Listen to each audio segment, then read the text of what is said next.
This is Geek Gab with your hosts, Dorrinal and me, Daddy Warpig. We are back. Geek Gab for Saturday, May 28th, 2022. Dorrinal, how was your week? Hey man. As if we just talked about it. Week's been good. Nothing new going on out here. Just the end of spring. It's beautiful in the neighborhood at the home, and just working, gaming, and I do have some interesting news. Would you like to talk about Dungeons and Dragons? I just don't think that's in line with the themes of our show. I think that our audience would be shocked and surprised if we talked about Dungeons and Dragons. But I think Wow. just this once we might be able to go there. Okay, just this once we'll talk about Dungeons and Dragons. We'll make a special exception for Yes. that.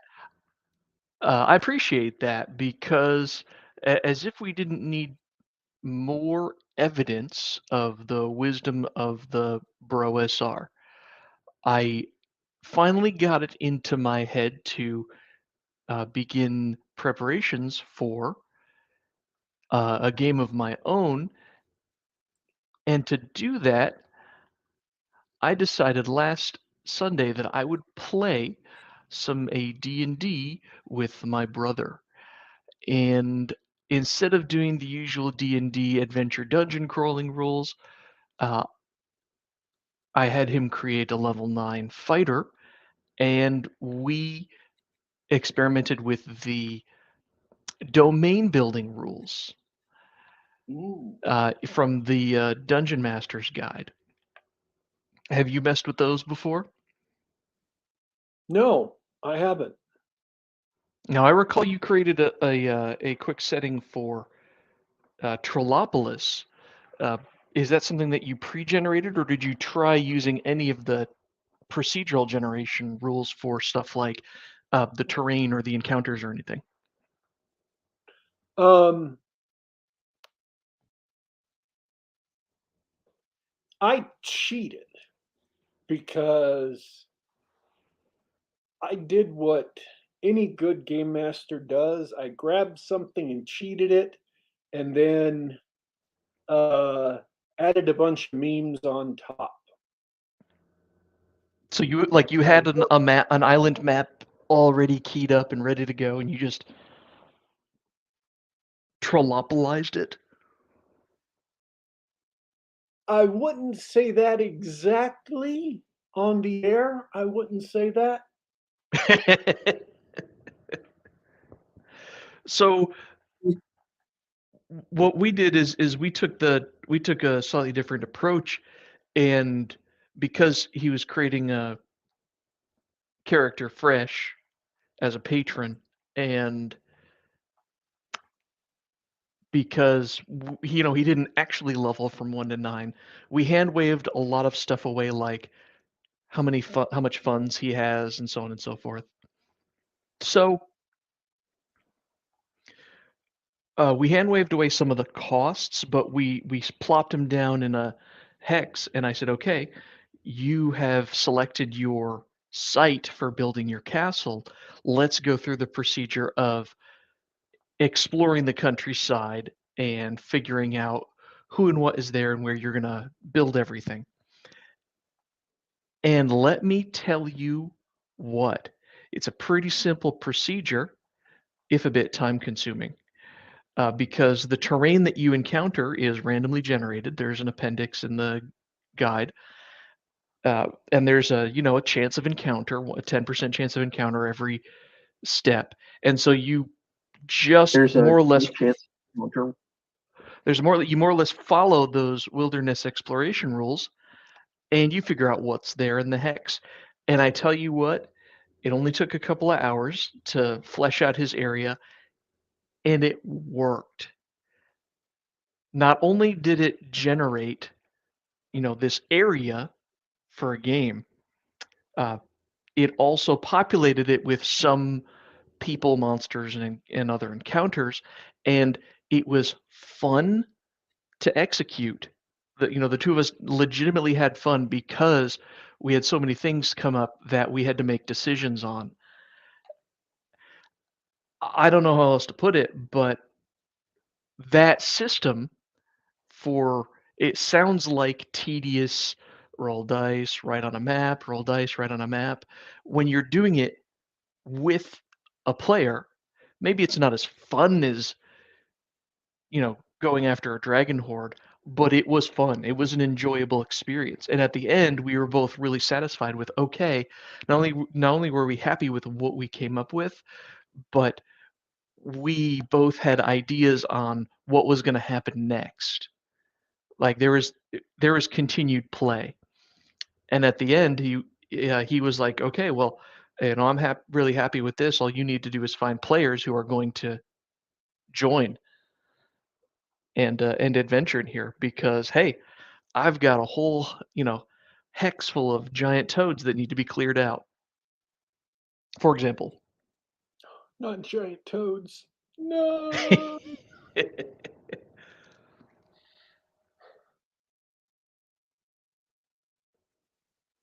So yeah, that was it. That was one of the highlights of my week. The other one being every day because every day is a freaking blessing. Um,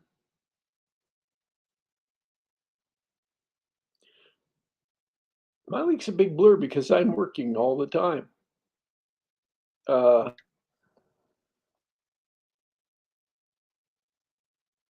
All I work and no play.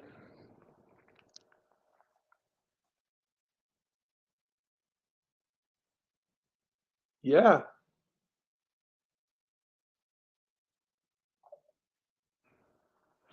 I'm sorry. I'm not talking. Sorry for the gap there, folks. For the uncharacteristic ream of silence there. I'm rolling over my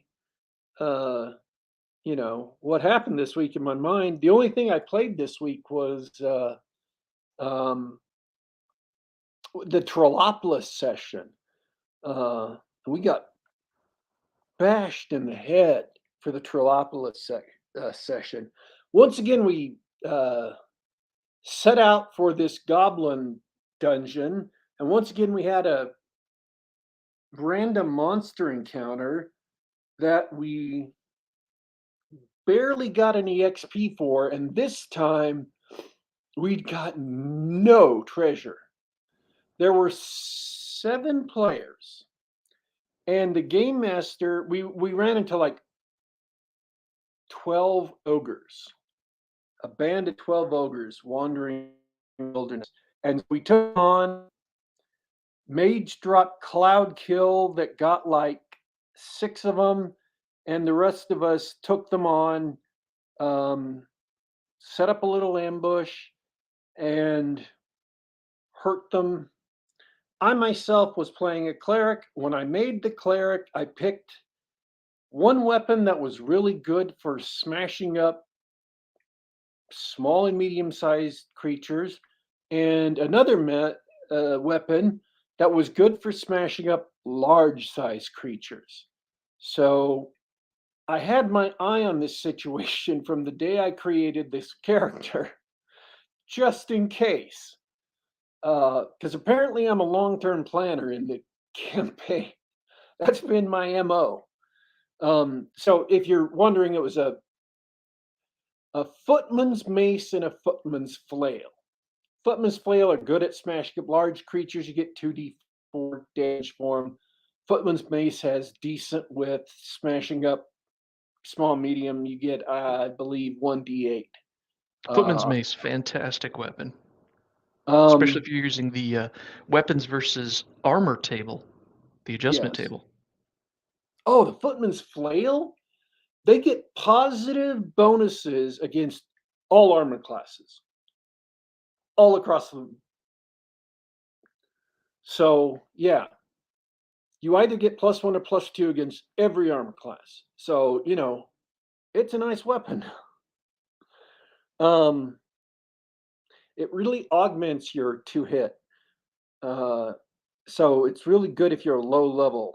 I mean, and not that, plus 5%, plus 10% is anything to sneeze at any level, but it is nice at low levels, especially.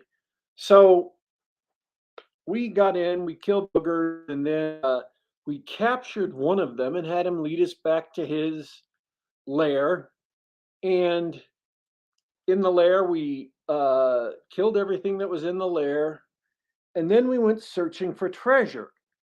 And they have 3 treasure types, one of which is chance for potions, one of which is chance for jewelry, and one of which is chance for all the coins and some gems. Or maybe it was jewelry and gems, and the other one was just chance for all of coins. And so the game master, who was Brian, Fluid Penreku on Twitter, he had us all just do the percentile rolls as players for the treasure. And so we needed to roll under the percentages. And there are 7 of us, so had I think 8 or 9 chances. So we all went around in order, and every single one of us rolled something like 80%. Oh no. Every single time. So we got the gold that the ogres were carrying, which turned out to be about 600 GP, and we got nothing from the lair. Nothing. 0. And 600 GP divided among 7 adventurers is nada. It is nil.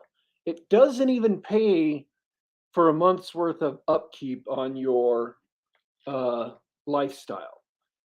Harsh. And XP from just killing monsters is nil. I think we got 320 XP, which would have left me 24 below leveling up.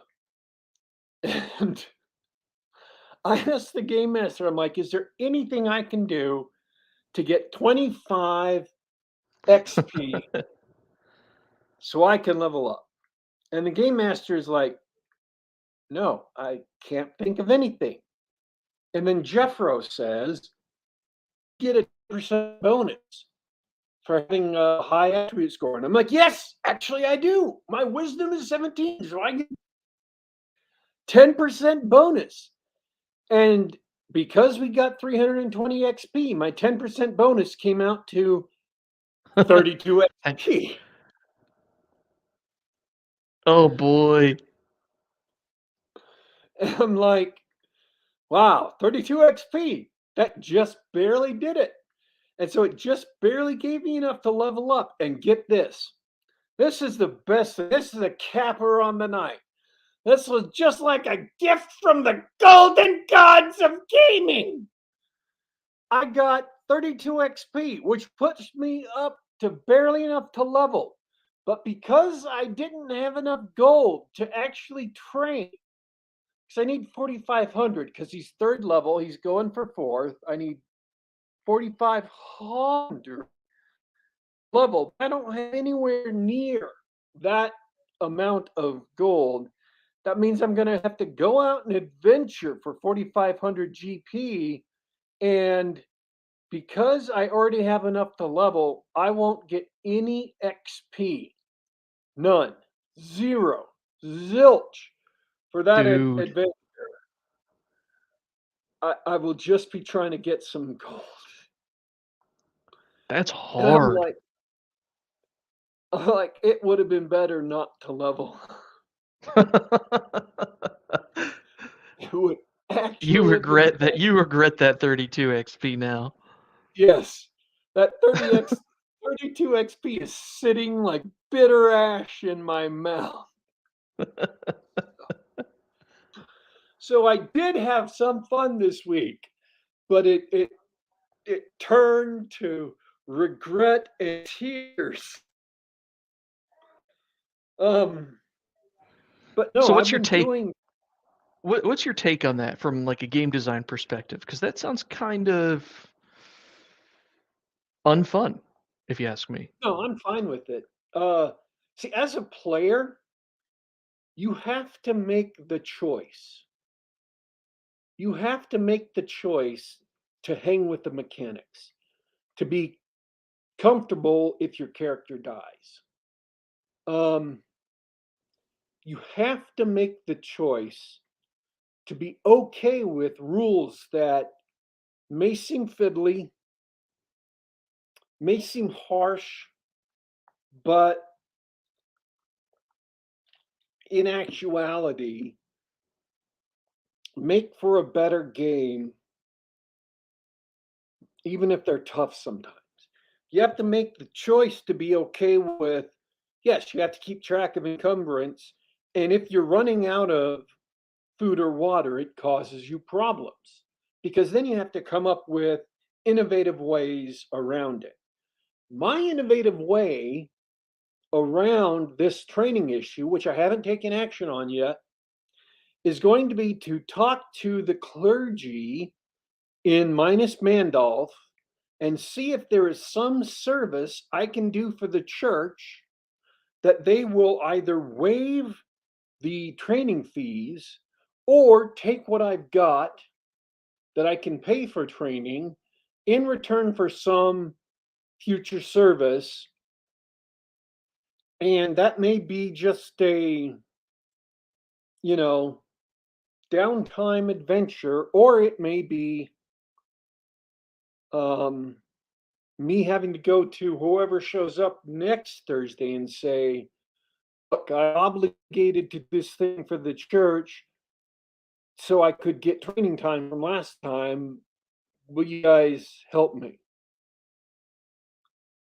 So, this apparent meanness that apparently ruined my game is forcing me to come up with an innovative solution, which other people have done before. So, it's not like I'm creating this on the fly. I'm not laying claim to any, great creativity with this solution, but yeah, it forces you having food and uh water difficulties forces you to come up with innovative solutions, which we did when we were playing through Keep on the Borderlands, right?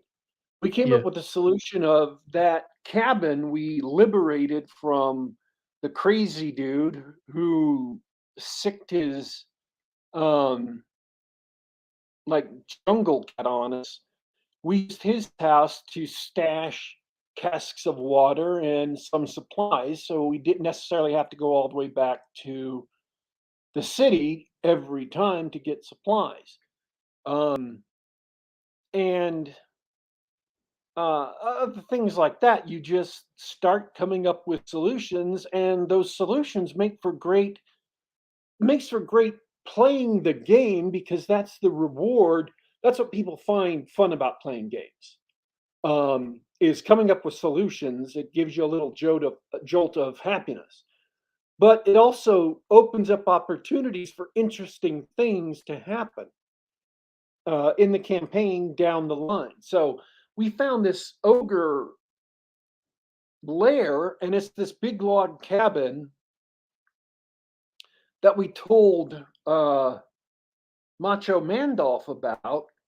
And now they can send guards out and garrison this cabin, and we can use it as a stopover point in the future. So it came from a random encounter, but it's going to have a persistent effect in the future. And we can stash supplies there. We can stash, you know, weapons or, uh, arrows, especially. If you shoot bows, it's going to be nice to have a place where you can just stash extra arrows.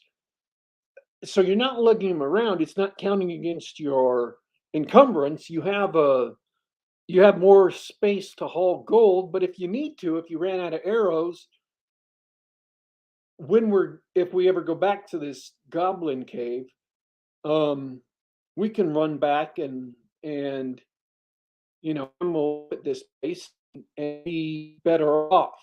So random encounters,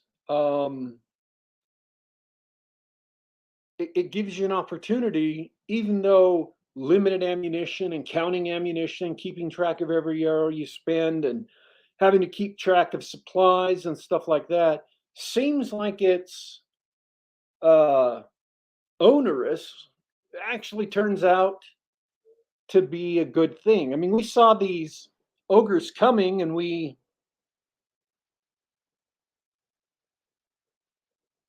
could have tried to run away, but that would have meant abandoning our wagon. So the only reason we stayed to fight was to keep the wagon and to keep the stuff in the wagon. Um, so yeah, and the stuff in the wagon was primarily supplies like water and food for the journey there and back. So it seemed So if I can sort of restate what you're trying to say is that all these things that sort of sound like fiddly or tedious game mechanics that people sort of like to discard, if you view them as an opportunity to, or an obstacle to overcome, you can continue to enjoy the game. You are in fact playing the game and coming up with interesting things and having fun. yes, absolutely. And it just takes a change. It takes a choice on the player's behalf. Um, it takes a change to be willing to accept these things as challenges and not look at them as impediments. I think the big mistake that is made um, in later editions of D&D, far too many players didn't view them as challenges and just complained about them. So the game designers felt like they had to change them so people would like the game, so people would buy the game. And I'm not saying there are no mechanics that really are just bad that are not challenges. You can justify a lot of bad mechanics by saying, oh no, it's just a challenge. And in reality, it is a bad mechanic. But these mechanics are not bad. They ground your players in a sense of reality of the world, right? They Hmm. make the world seem real because you have friction with the same sort of things you have friction in the real world. And you need to pay attention to the same sort of things you would have to pay attention to in the real world. That's what makes it, that's what makes the world feel real. That's what, gives the players buy-in, feeling like this is an actual adventure, not just floating through Candyland. So it helps the verisimilitude of the world. It helps players buy in, and all you have to do is just accept it. Some players will just choose not to accept it because they'll get irritated or whatever, and you just those players are just going to be annoyed, and you just kind of have to say, well, hang with it or be annoyed.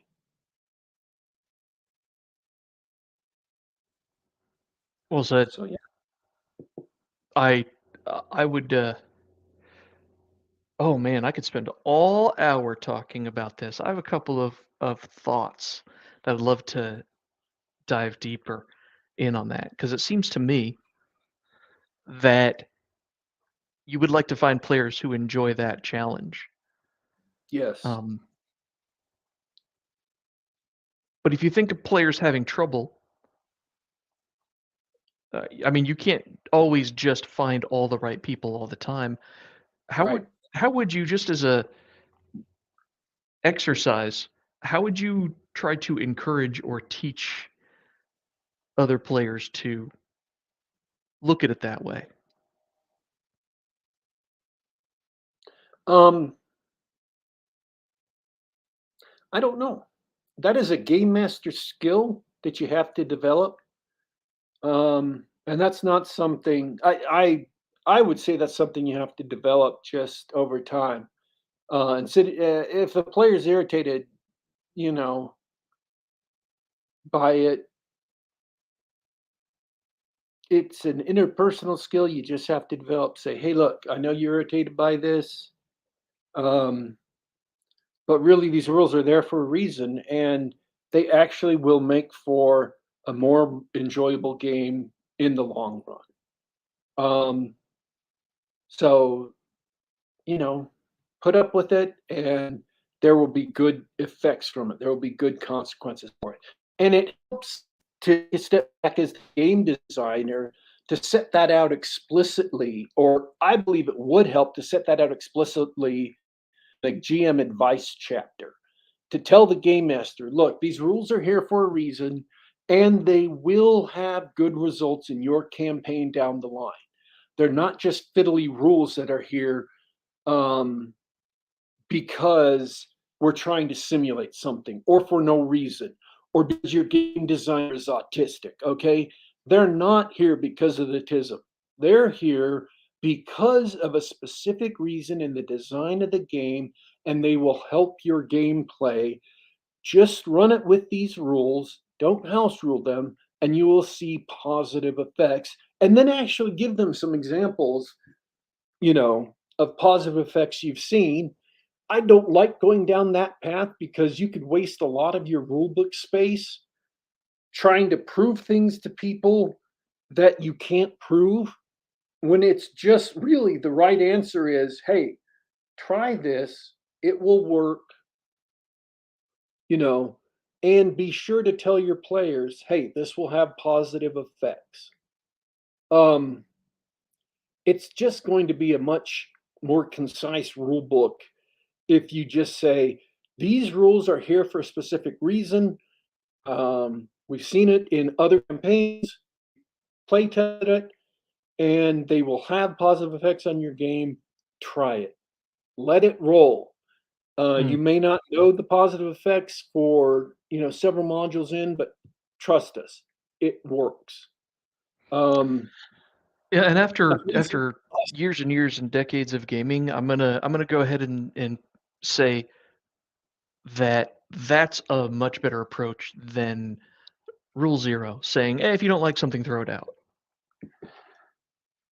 yeah, I mean, the problem with Rule Zero is that people just get too used to throwing things out that are actually good for the game in the long run, but seem annoying or incomprehensible in the short run. Um, it's just like being online. And I guess I've learned this from Twitter. This is my Twitter earned design philosophy. You can say, A, here's something you should do, and B, here's a perfectly reasonable, logical argument for it that happens to be true, and then have, you know, 50 people agree with you and 30 that don't. And they just will never see the logic. You can talk to them enough. So if you're selling a manual and a third or 40% of your audience just disregards or discards the rules that are actually important to making the game work, you've already lost because they're going to be turning in bad reviews. They're going to be turning in bad reviews because one, they'll think your rules are crappy when they're not, and two, um, they'll say your game doesn't work, and the reason why the game doesn't work is because they're not playing the game. So it's far better off up front just to say, hey, these rules are here for a reason. Use them. Trust us. If you want the superior playing experience that you can get in this game, use the rules that as they're written, because you will get a superior game experience. Now that only counts if you as a game designer can actually build a game that provides, a superior game experience. A lot of game designers can't. It's just like Steve Jobs said at one point, users don't necessarily know what they want. Nobody was asking for an iPhone before the iPhone was introduced. And Steve said, a lot of people don't know what they want, and he gave them the iPhone. But what people really had said they wanted was a, you know, BlackBerry with extra features, or BlackBerry with added buttons, or, whatever. And then he gave them the iPhone, and all of a sudden everybody wanted the iPhone, to the point where everybody copied the iPhone, and that's all you get nowadays is either the iPhone or copies of the iPhone. And then a bunch of other companies said, yes, that's right. That's a great philosophy. We should adopt that philosophy, and started forcing crap on their customers. Oh, you're a customer. You don't know what you want. Here, take this piece of crap. Well, the philosophy that customers don't know what they want only works if you can actually give them what they want, what they really want. If you're smart enough and talented enough and hardworking enough to give them what they want. And the philosophy that you should play this rules as written only works if you can actually write rules that work, that actually give people a superior experience despite seeming annoying in the short term. If you can't do that as a game designer, if you're not talented enough, if you haven't done the work with playtesting or whatever, then don't put that on your rule system. Let them run with rule zero. Okay. Let the game master modify things until it works for his game. You have to be good enough to make that stick. Because the only excuse for an attitude like that is actually being good enough to back it up.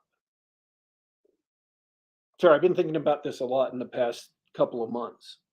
You just That's why I had to pull it out of you. Well said, though. Well said. I think that's why we give AD&D, the Dungeon Master's Guide, a lot of respect. Gary Gygax, people like him and Dave Arneson, they really put the work and the time in. We can listen to those guys, because um, many of us found out the hard way, but when you follow those rules, you find out that they do exist for a reason. I just want to give one quick example. And like all the other examples, it's not going to convince everybody, but let me give you an example. Things that seem nonsensical in AD&D that actually have a deep reason and make sense once you understand it, and weren't explicitly stated in the game master, in the Dungeon Master's Guide or the Player's Handbook. If you look in the back of the Player's Handbook, you will see the outer planes. And the outer planes are a big circle. And in the middle of the outer planes, and I'm only talking about Monster Manual, Player's Handbook, DMG right now. No, not any of the rest of the AD&D that came later, just those three books. In the middle of them, it says see figure A, and figure A is astral plane, elemental planes, positive and negative material plane, and the prime material plane in the middle of them. So we go to the cleric class. The cleric class says clerics can be any alignment but true neutral. You cannot have any true neutral clerics, ever. And people say, well, why the hell can't you have neutral clerics? And nobody understands it. Everybody just looks at, that's weird. I don't like that. Throw it out, house rule it. And then you have druids, who are a subclass of cleric that can only be true neutral. So let me tie this all together, because it all fits together. It's all part of the same cosmology. When you're a cleric of a god. Druids are not clerics of gods. They're clerics of the natural world. Clerics are aligned. Alignment is something that emits from the outer planes, who are all aligned. They all have alignments. Gods live on the outer planes, have alignments. Cleric worship that. In the Player's Handbook, the one alignment that doesn't have an outer plane is true neutral, right? Mm.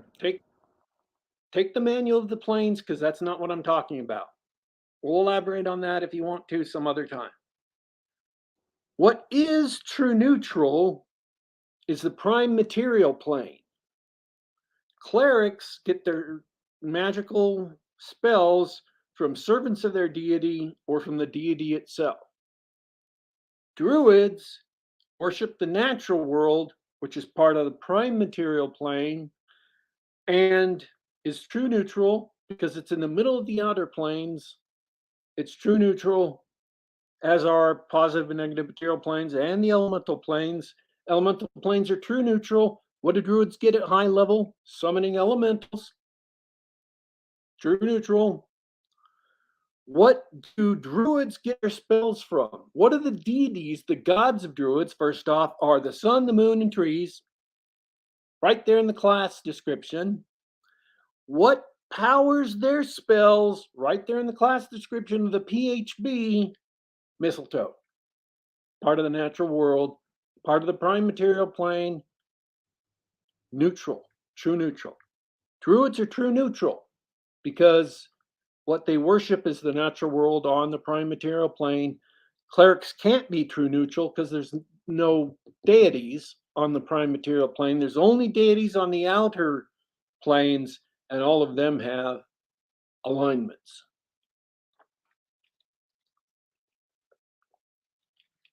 So, rules that seem to not make sense, that irritate people because they can't or haven't grokked the logic of it, actually make perfect sense, but you have to kind of fit them together. And I differ on that because that's something you might want to explain, even if quickly. It's different than trying to justify rules because people aren't going to buy justifying rules in a large part. You just have to let them play those rules and see how they work in play. Tell them, don't house rule this until you try them out and play because you're not going to get it. And then, but explaining cosmology there and how that all fits together, it would have been a nice thing for Gary to do. Mm-hmm. So that's something I figured out in the last month. It's something that occurred to me that I put together as I was looking at classes in the player's handbook. Pretty well thought out stuff. Yeah, it does fit together. It does make sense, but you have to kind of put things together from several different sources. In this case, at least all the sources were in the PHB, and they weren't in like 3 places in the PHB plus 2 places in the Game Master Guide or the Dungeon Master Guide, which is, pretty typical of Gygax.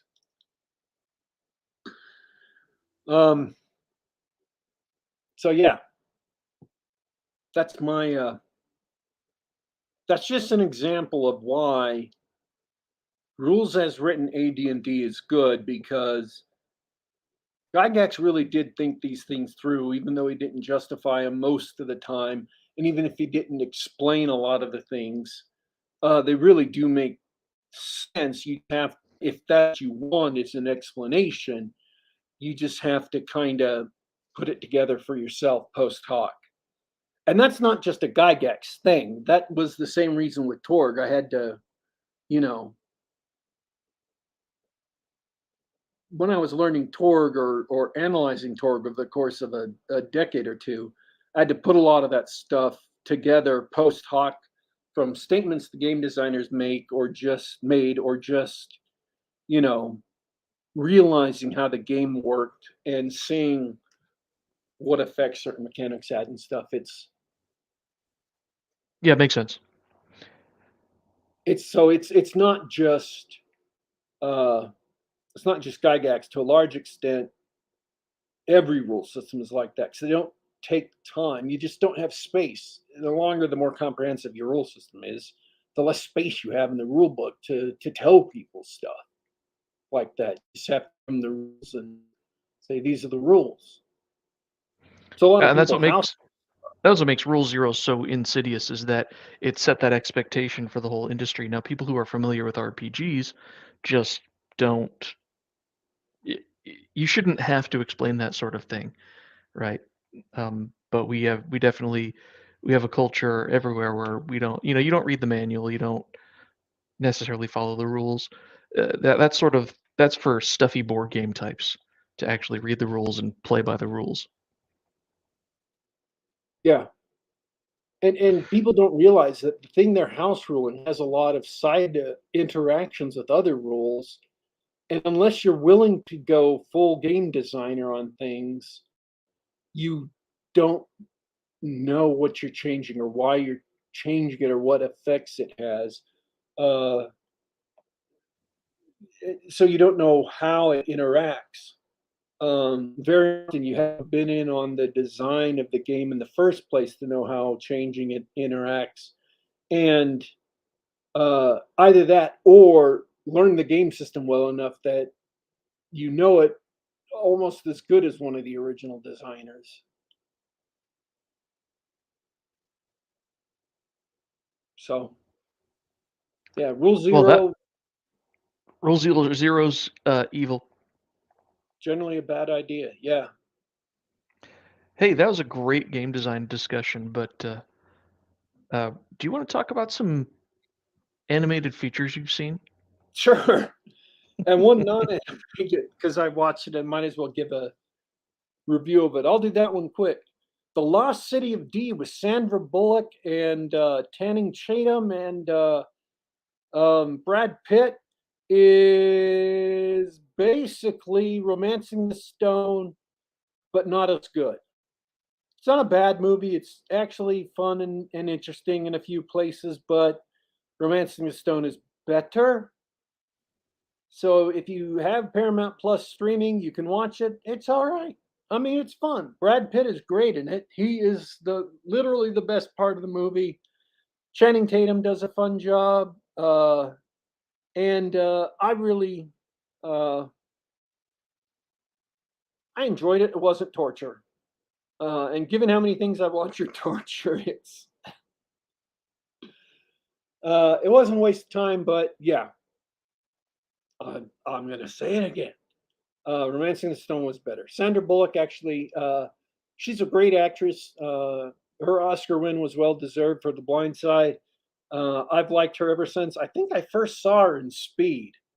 That was her She, breakout film, yeah. yeah, she generally does a good job in everything. So yeah, um, it's far more a woman's movie than Romancing the Stone was. Romancing the Stone was a romantic comedy that had enough action and stuff that it really got a lot of crossover with guys. That's why you could watch it and be great with it. Is because that's why it was such a big hit. Is that it was a real big crossover with guys. This movie isn't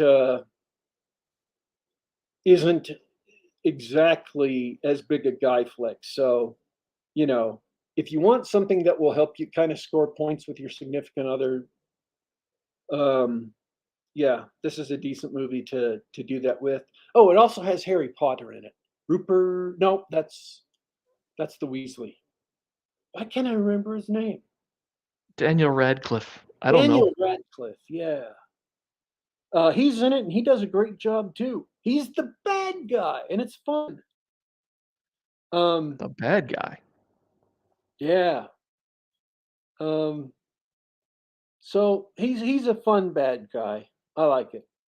I like him in it. So yeah, there's enough fun. There's enough actual humor that had me chuckling or laughing to even though it's not as good as Romancing the Stone, it was not. It was worth a couple hours of my time to watch. So I'm not giving it a strong recommendation, but it's kind of a recommendation. Yeah, Kind of a recommendation. Well, I'll kind of ignore your recommendation. I mean, I don't think you specifically, knowing your taste in movies, would like it. Look, that was only I did like Speed. Hey, good job. That wasn't like 15 or 20 minutes. That was 3 minutes. I can do concise sometimes. It was very concise. I like it. So, Love, Death, and Robots season two. I just caught up because season three came out, and I realized I hadn't watched season two. Uh, Love, Death, and Have we Robots is talked an about this? anthology. Have we talked about this before? Because I can't believe it's in season 3. I saw a trailer. It looked kind of interesting. We saw. I think we both watched season one, and we talked about it. Season one had like 18 different shorts in it, and a lot of them were really good. There was like an aliens one where people settle on an alien planet and they had, creatures that were sort of like xenomorphs, and they break through the fields, break through these energy fields that are protecting the farms, and the farmers are having to shoot them off. It's almost rednecks in mech suit tractors. Um, it was awesome. That one was awesome. Some of them were not so good, but some of them were really good, and I liked them a lot. Um, season three is only 9. Season two, which is the one I just watched, I haven't seen season three yet, but it's on my, to view list. So that might be coming up in a bit because it's Netflix. They dropped them all at once, so it's a binge watch. You can just watch them all. Um, and I've watched all 8 of them now. Um, there were, again, it's a mixed bag, but that's okay. It's an anthology series. They're all based off of um, different stories.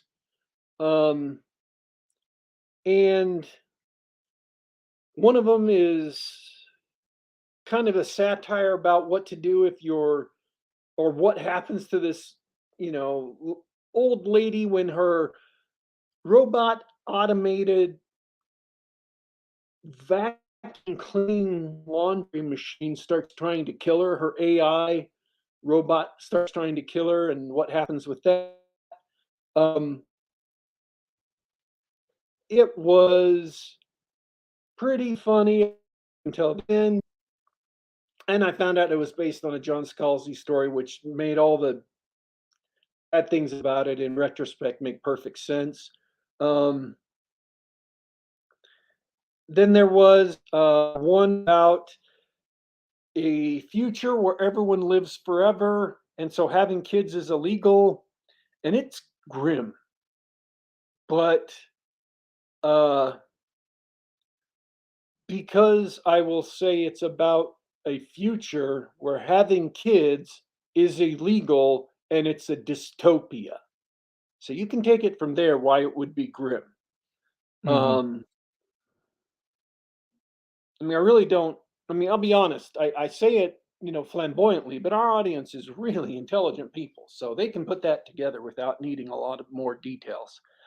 Um, but it's actually good about what people are like when they're living just for themselves over the course of decades or centuries, and what happens to a policeman in this situation, and um, the things you see in a society that's turned in entirely on really self-centered people. And it's actually really, I don't say this a lot because I don't tend to like it, but if you there's the surface story that's going on which you can completely understand, but if you put a little thought into what you're seeing beyond the surface, it's actually really compelling, and I'm impressed with how they managed to do that in what is, after all, a short. I mean, these things aren't, you know, I think they're like 10 to 20 minutes. Um, so just with drawing the backgrounds, uh, you see the backgrounds, and if you allow yourself to think about what those backgrounds mean, it adds a whole other layer of context in this one. And they don't, uh, they really don't skimp on the meaning. So I'm impressed it got made. I'm impressed that it got made and broadcast on Netflix. I don't know how they did that, how they got it past Netflix. Um, but yeah, it was very, you know, emotional and really surprising. Then, and it's about a policeman, and they show him doing actual detective work, and so I like that too. Um, he's pretty sharp, and he does pretty sharp detective work. Um, and then there's one called The Long Grass, which I really liked. It is not as layered as as the one I was just talking about, but it's really awesome. Uh, it's a great little story, and I can't talk about it because anything I say would just spill it. Um, but it was awesome, and it was horrifying and terrifying and a lot of fun. Um, so you know, there are some that weren't as good, but there are some that were worth watching. So yeah, I can give you a recommendation. I would watch uh, Love, Death, and Robots season one. I did watch season one, but I would recommend it. Did watch season two. I'd recommend it, and I'm going to watch season three and just review it sometime. Don't know when because season two's been out for like 2 years, I think, and I didn't watch it not for any specific reason. I just hadn't watched it yet. A lot of things going on. Um, Chippendales Rescue Rangers. Uh, it's been quite controversial online. Has it? Um, yeah, apparently a lot of people were upset about a lot of things, and people were putting it down and stuff. But I liked it. It's not a S- you know So tell movie. me about this because I mean, this is a classic cartoon from the golden age of Disney TV, like DuckTales and such. So what's the is this just a movie version of that, same animation style? It is set in the future of the Robert Roger Rabbit universe, and it assumes Roger Rabbit literally shows up for a brief cameo. That's awesome. It assumes that the original Rescue Rangers was one of those TV shows made by Living Tunes. Um, and so the reason why the show stopped was because one of Chip and Dale decided to go off and make a solo show, and so they ended up canceling Chip and Dale's Rescue Rangers. And there was a rift in their friendship that lasted, and because of something that happens, they're brought back together and are reluctantly forced to work together to go help a friend. And um, the entire cast of the original show eventually ends up getting involved. And so it has a whole bunch of not just tunes, but other animated style characters. Like you see an anime style character at one point, there's a claymation character at another point. Um, so when you see either characters directly lifted from other popular cartoon shows, or when the people who made this movie couldn't get to do it, um, couldn't get the licenses to include them, very close replicas that were just far enough off not to get them sued. Which is ironic with the plot of the movie, but I'm not going to spoil that.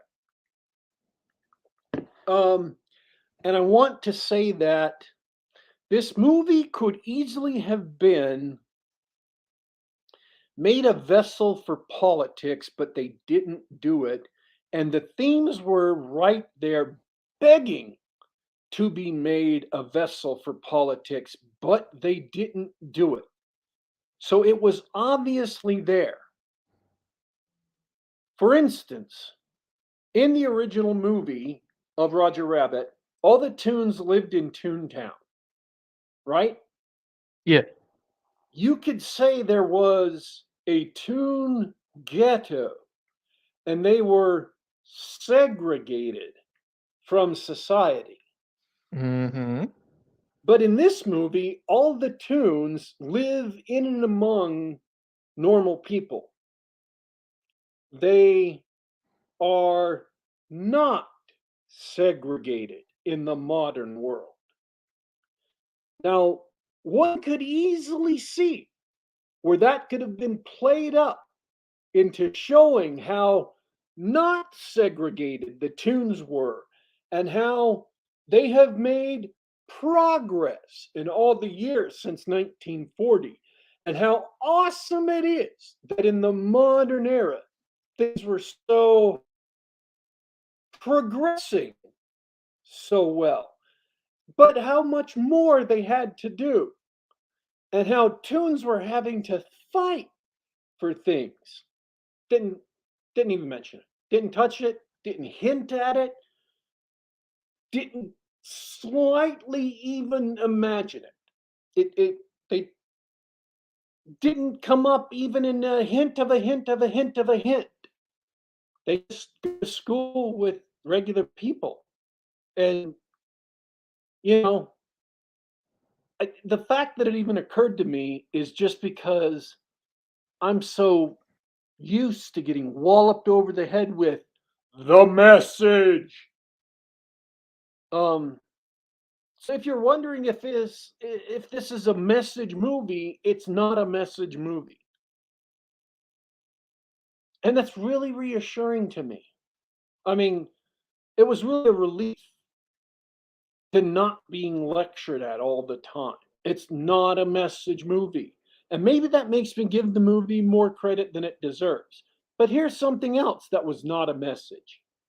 You know, a lot of movies are eschewing traditional animation, right? And they're going Sure. for computer animation. And that's being made fun of a lot of ways in the movie. They talk about how, you know, how awesome some computer animation is. And then you see the computer animation, like little slices of these fictional movies they made up, and it looks awful. It looks so terrible. And you get it. It's a comment about how people are going wow over computer animation, but it does, in many cases, just look terrible.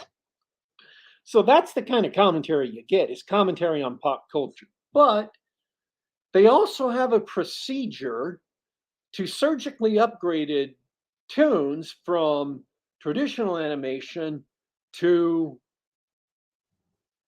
CGI. So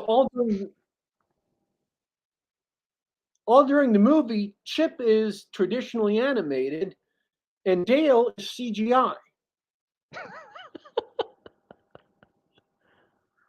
Now, That's kind of a cute gag, actually. it is. It's funny. One could see where there might be parallels with the message of there being an operation to change the animation style from one style of animation to another style of animation to completely change what the characters were born as into something they weren't born as. Maybe, Hmm.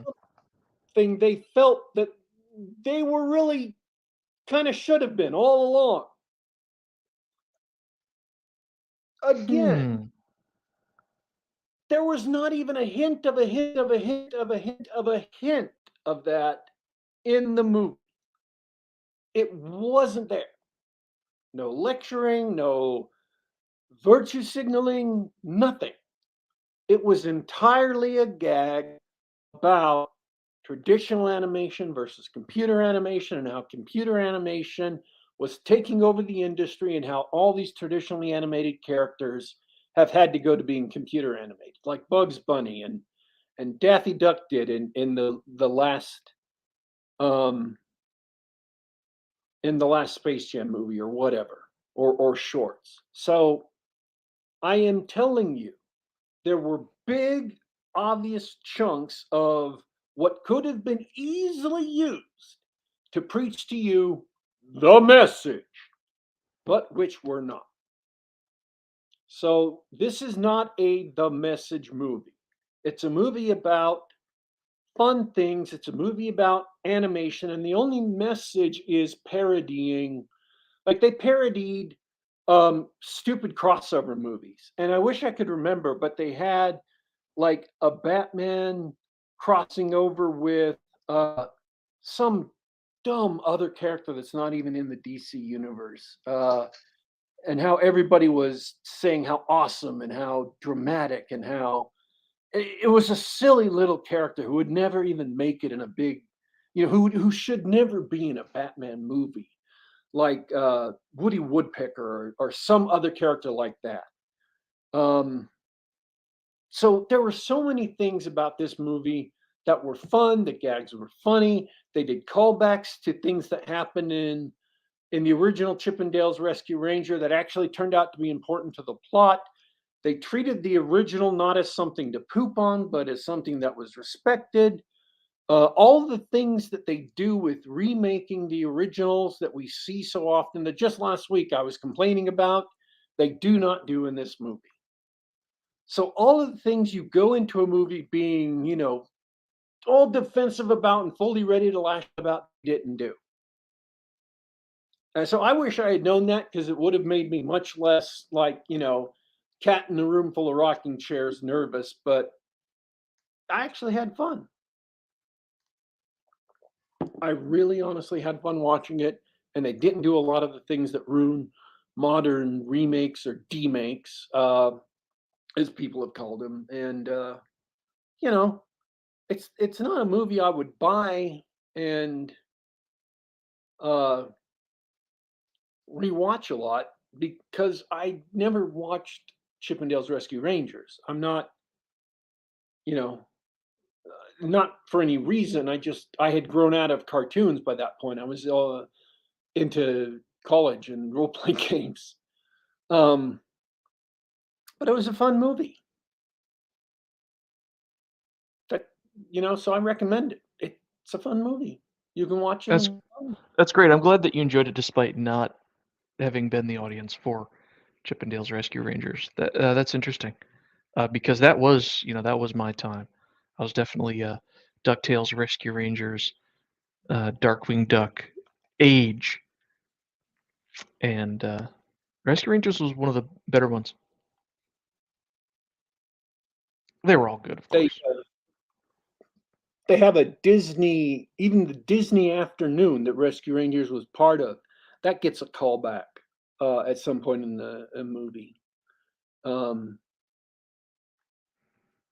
and a lot of these things you would think would just be member berries, but they actually have plot reasons to be there. So when you have sort of nostalgia that drives the plot forward, I don't think that really counts.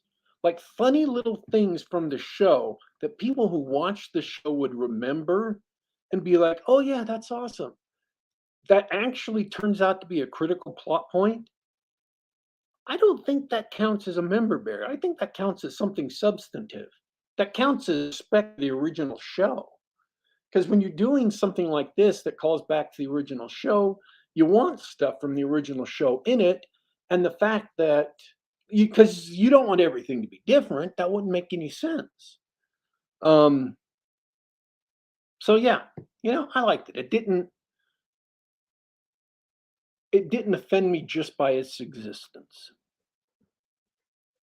And I know a lot of people it offended just for it existing because, it is Rescue Rangers and that show was over a long time ago, so they shouldn't be remaking it or whatever. But yeah, I'd recommend it, especially, if you like the original Rescue Rangers. It's a nice callback. And the last one is Sonic 2. Um, and I can pretty much recommend this with no qualifications. It was fun. Video movie, a great video game movie. Um, and it was just as fun as the first one. Knuckles is awesome. He's voiced by Idris Elba, and Idris Elba does just a bang up job. Um, at one point, if you like glowy memes, there's glowy memes to be had from this movie. And I hope I'm not spoiling any major in that because it's hilarious when it happens. It's just so darn funny. um, and you think that movies nowadays put all the funny bits in a trailer to make it seem better than it is. Sonic does not put all the funny bits in the trailer. Um, Tails shows up. They put that in the trailer. Tails is a great character. Sonic is a great character, and he's uh, not as scatterbrained as they made him in the first movie. So his character is actually improved in its presentation. Um, the Donut Lord is back. He's a lot of fun. Um, The Donut Lord? his wife and the wife's sister, who hates him, are both back, and they both have grown as characters, and that's a lot of fun. I, it, Eggman is back, and Jim Carrey gives another just great performance as Eggman. I liked him even, I liked his casting even more. Um, I'm not saying he was better than he was in the first movie. I'm just saying um, this is just more goodness added on to the goodness from the first movie. And so it made me appreciate the fact that they cast Jim Carrey as Eggman even more. His mustache is epic. um, yeah, it's fun. In contrast to Chippendales Rescue Rangers, the CGI is actually great. Um, and not the Chippen. I'm saying, in contrast to the satire in Chippendales Rescue Ranger of computer animation, where they poke fun about it being bad most of the time. Hmm. The computer animation in Sonic is great. Um, and they have places that are inspired by Sonic levels we hadn't seen before, um, which is, I had fun watching those. And I guess maybe it was a little bit of member berries, but I don't care. I love the first Sonic game, and seeing some of the, architecture and stuff from the first Sonic game was fun. Uh, yeah, I thoroughly enjoyed the movie, and I can give it a just on the just on the level of being a fun kids movie that also has things in there that appeal to adults, kind of on that Pixar level. No, I'm not saying it's as good as Pixar in its prime. I'm just saying it's a kids movie that will also appeal to adults because it's got some adult things that kids won't get, but adults will be like, "Oh yeah." It's great. Um,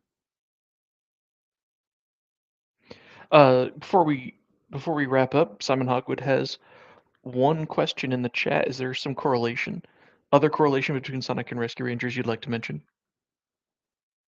um,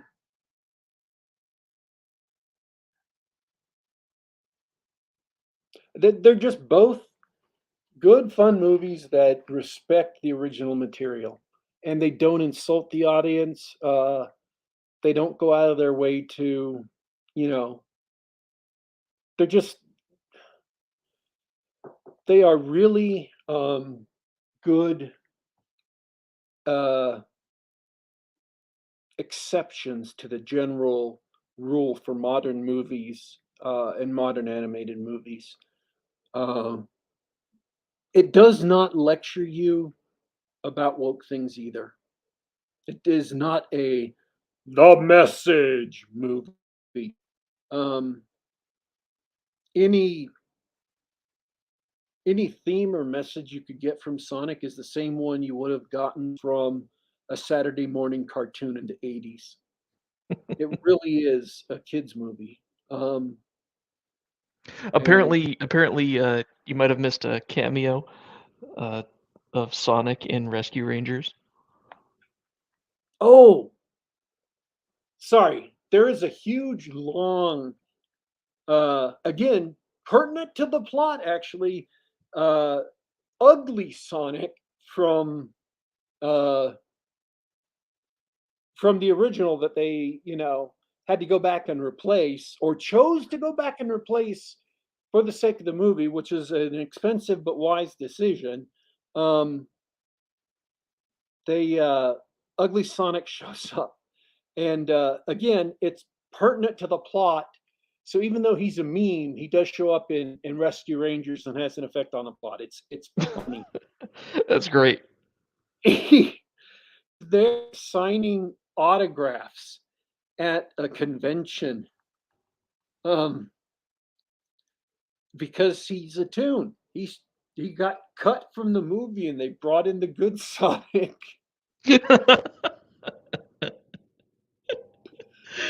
That's great. and he's talking, and they do this bit where everybody who talks to him, they zoom in on his human teeth because people can't help but stare at his eerie eerie human teeth to the point where they can't even hear what he's saying, and so the audio kind of, goes wonky where you can't understand what he's saying.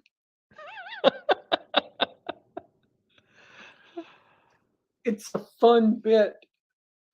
um so yeah, if you watch Chippendale's Rescue Ranger, watch out for the ugly Sonic bits. They're fun. Somebody was complaining about them on Twitter. I'm like, I don't care if he's a meme.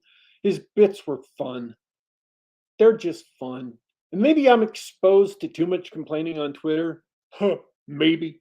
Um, but yeah, Ugly Sonic was a fun part of Rescue Rangers. Absolutely love it. Well, cool. Sounds like fun. And you said that that is a kids movie.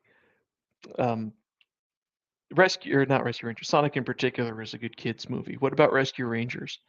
Oh yeah, Does it have this? Rescue Rangers is a kids movie too. But again, with stuff in there that adults are gonna find rewarding. I mean, it's a good cross between made for kids, rewarding for adults. Um, so yeah, if you have Disney Plus um and you have kids, most people who have Disney Plus, I'm assuming, have kids. Um, it's something you can sit down and watch with your kids without worrying about being lectured to about stuff. Um, and it's fun. Cool. And you won't be completely bored while watching it. There's stuff in there that you will find that you will appreciate too.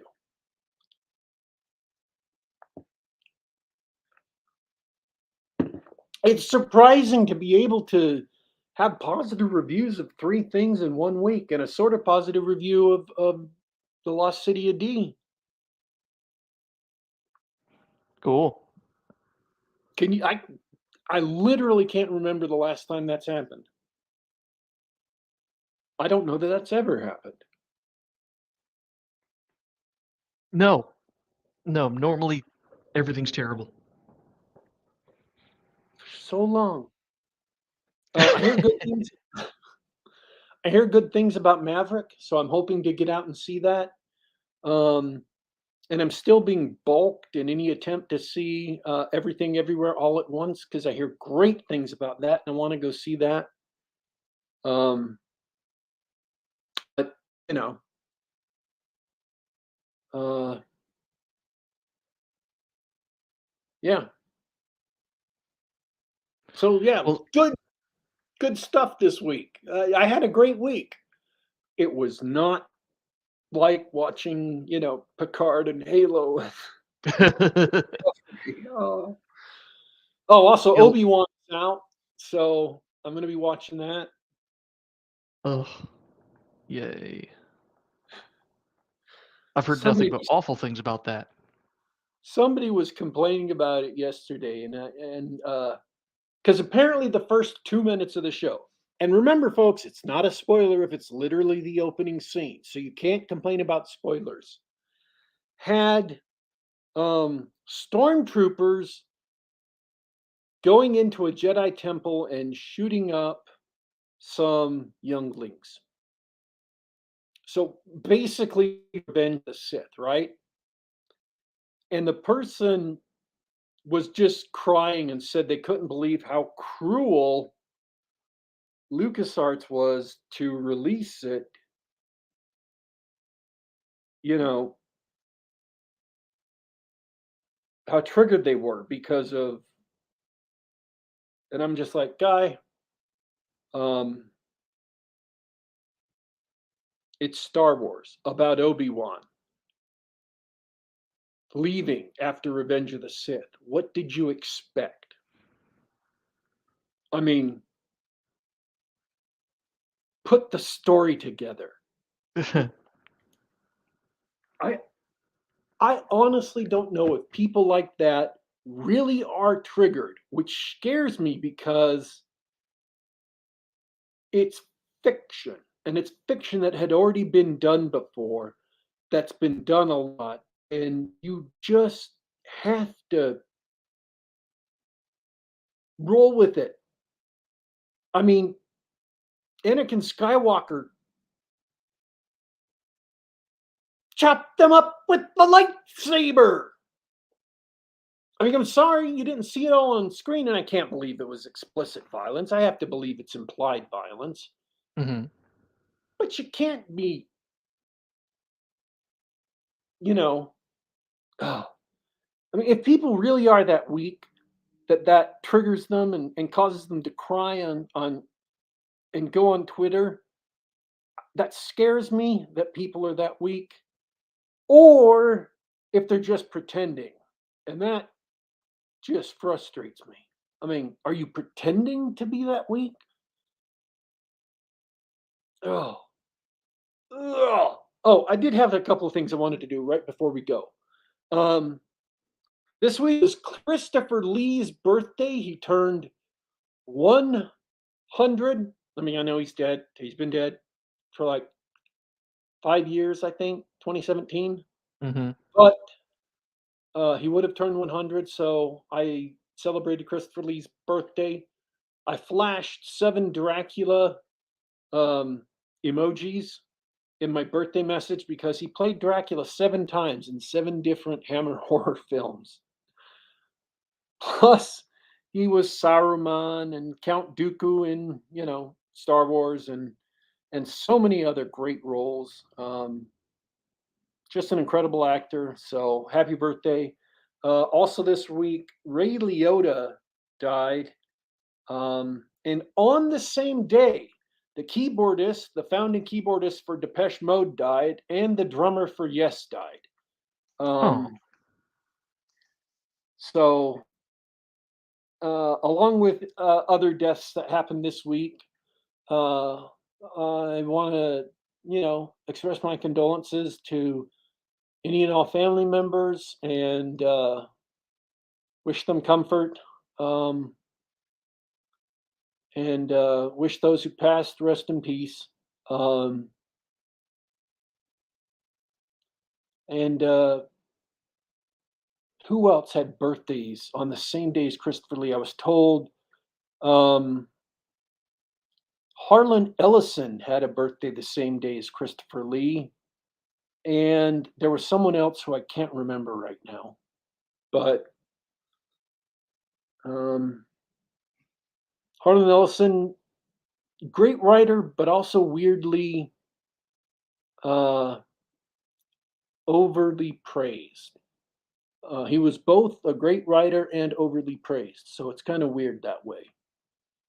He did one of the best episodes of Star Trek ever, um, which is City on the Edge of Tomorrow, I believe, where um,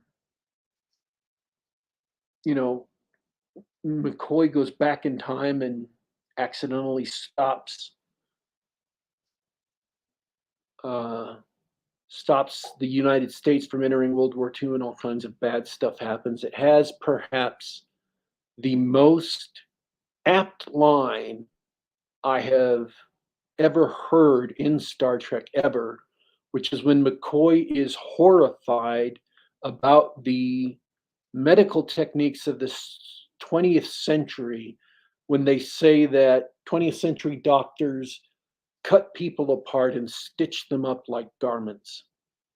And you could see why, yeah, you could see why someone from his century, when they can just, heal a lot of things just by waving stuff over them, they don't even have to uh, cut people open to work medicine, or why they can just seal people's flesh by waving something over them, why he would be horrified by incisions and stitching people back up.